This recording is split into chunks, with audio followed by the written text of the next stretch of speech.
Hello friends, welcome to GRD classes. I am your teacher Vishali Kaur. आज के lecture में हम लोग समझेंगे इनकम जो दो तरीके की होती है, फैक्टर एंड ट्रांसफर इनकम, और क्या मतलब है इन इनकम का। आज हम इस लेक्चर में समझने वाले हैं। ठीक है, जैसे कि आपको पता है इनकम दो तरीके की होती है। एक होती है फैक्टर इनकम और एक होती है ट्रांसफर इनकम। ठीक है, फैक्टर इनकम का मतलब होता है जब आप कोई प्रोडक्टिव वर्क करते हैं, मेहनत का काम करते हैं, और मेहनत करने के बाद जो आपको रिजल्ट मिलता है इन फॉर्म ऑफ इनकम, उसे हम फैक्टर इनकम कहते हैं। ठीक है, फैक्टर इनकम जैसे आपका रेंट, आप किसी लैंड पे कुछ काम कर रहे हैं, प्रोडक्टिव वर्क कर रहे हैं, तो उसके ऊपर आप रेंट पे कर रहे हैं या रेंट रिसीव हो रहा है, that is your factor income. Wages, labour काम करते हैं, मेहनत करते हैं, वेजेस मिलती है। कैपिटल के ऊपर आपको इंटरेस्ट मिलता है, लैंड के ऊपर रेंट, लेबर के ऊपर वेजेस, कैपिटल के ऊपर इंटरेस्ट। एंड जो हमारे ऑनर होते हैं, इंटरप्रेन्योरशिप होता है, उनको मिलता है प्रॉफिट। ठीक है, तो कोई भी काम, कोई भी प्रोडक्टिव वर्क करने के बाद जब ऐसी अर्निंग्स होती हैं, तो उसे हम फैक्टर इनकम का नाम देते हैं। ठीक है, फैक्टर इनकम हमेशा आपकी नेशनल इनकम में इंक्लूड करी जाती है, क्योंकि वो मेहनत करने के बाद इनकम अर्न होती है। ठीक है, ओके। ट्रांसफर इनकम दूसरे हैंड पे अगर हम बात करें, तो इसे हम वन साइडेड इनकम भी कहते हैं। मतलब आप सिर्फ, आपको इनकम रिसीव हो रही है, बट आप बदले में कुछ नहीं दे रहे। वेयर एज फैक्टर इनकम में क्या हो रहा है, आप पहले मेहनत करते हैं, उस मेहनत के बदले में आपको इनकम मिलती है।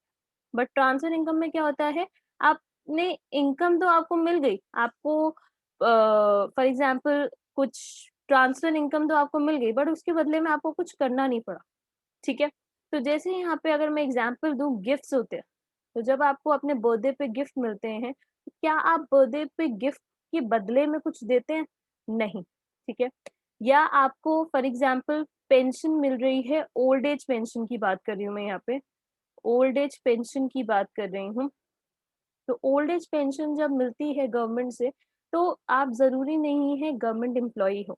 ठीक है, तो ओल्ड एज पेंशन जो होती है वो आपकी ट्रांसफर इनकम होती है, जो कि हर 60+ इंडिविजुअल को मिलती है बाय गवर्नमेंट, इररिस्पेक्टिव कि आप गवर्नमेंट एम्प्लॉय है या नहीं है, आपने अपनी इनकम में से कुछ अमाउंट गवर्नमेंट को दिया है या नहीं दिया, बट हाँ 60+ है तो आपको ये ओल्ड एज पेंशन मिल जाएगी।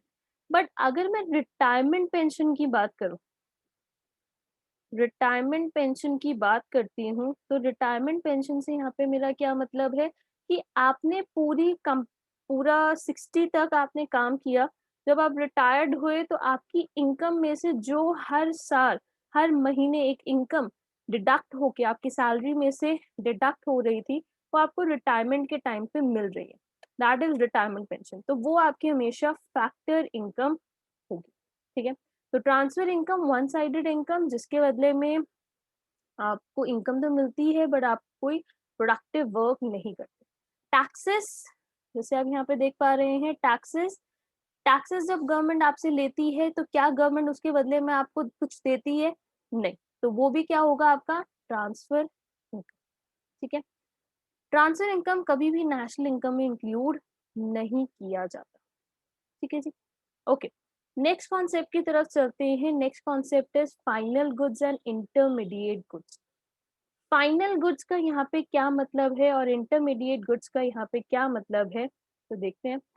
फाइनल का मतलब है लास्ट, फाइनल का क्या मतलब होता है, लास्ट प्रोडक्ट।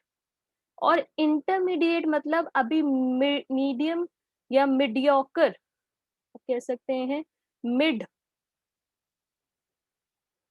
में है अभी प्रोडक्ट, उसके अंदर अभी फर्दर कुछ रिक्वायरमेंट्स हैं, उसके बाद वो लास्ट स्टेज पे पहुंचेगा। ठीक है, जो मीडियम फॉर्म या मीडियम स्टेज पे होता है जो प्रोडक्ट, उसको हम इंटरमीडिएट कहते हैं, और जो final stage that is last stage पे पहुंच जाता है, उसको हम फाइनल प्रोडक्ट्स कहते हैं। ठीक है, जो फाइनल प्रोडक्ट्स होते हैं वो डायरेक्टली ह्यूमंस की, डायरेक्टली कंज्यूमर्स की वांट्स को सेटिस्फाई करते हैं।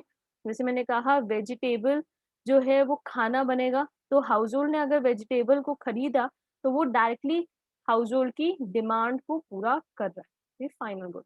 वेयर एज अगर वेजिटेबल फूड में कन्वर्ट हो रहा है बट रेस्टोरेंट द्वारा ये करा जा रहा है, तो रेस्टोरेंट कंज्यूमर को क्या करेगा, प्रोवाइड करेगा। तो इसका मतलब क्या हुआ, रेस्टोरेंट कोई हाउस होल्ड नहीं है रेस्टोरेंट ने अपने प्रॉफिट मोटिव के लिए आपसे वेजिटेबल ली, उसके अंदर कुछ प्रोडक्शन करा एंड देन सर्व किया कंज्यूमर को।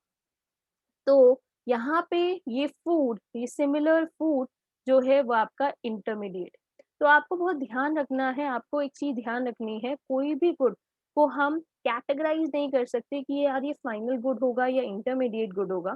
बट हाँ, आपको ये चीज जरूर ध्यान रखनी है कि आप जिस भी गुड की बात कर रहे हैं, अगर वो किसी फर्म द्वारा लिया जा रहा है या किसी शॉपकीपर द्वारा लिया जा रहा है, तो वो इंटरमीडिएट होगा, उसमें प्रोडक्शन कर पाएगा।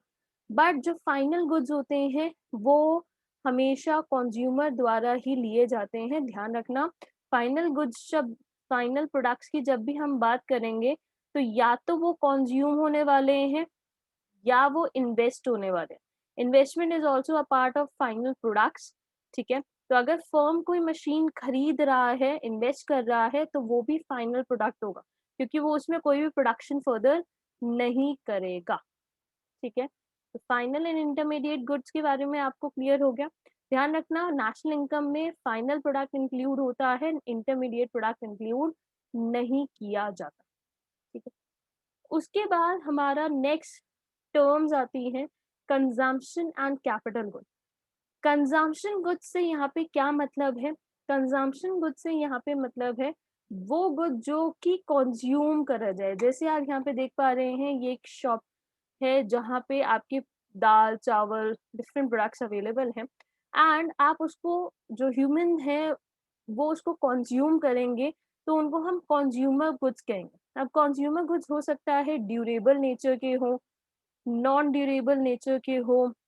ठीक है, तो किसी भी नेचर के प्रोडक्ट्स आप के कंज्यूमर गुड्स हो सकते हैं।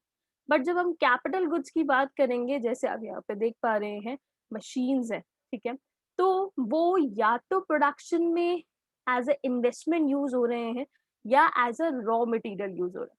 तो कैपिटल गुड्स या तो आपको हेल्प करेंगे कंज्यूमर गुड्स को बनाने में, या वो गुड्स जो एज अ इन्वेस्टमेंट एजेंट्स या रॉ मटेरियल की तरह यूज होने वाले हैं। ठीक है, तो consumer goods consumption purpose and capital goods for investment or for producing these consumer goods के लिए यूज करे जाते हैं। ठीक है, आई होप कि आपको ये तीन term, transfer income, factor income, consumption goods, capital goods and final goods and intermediate goods, तीनों में डिफरेंस समझ में आया होगा।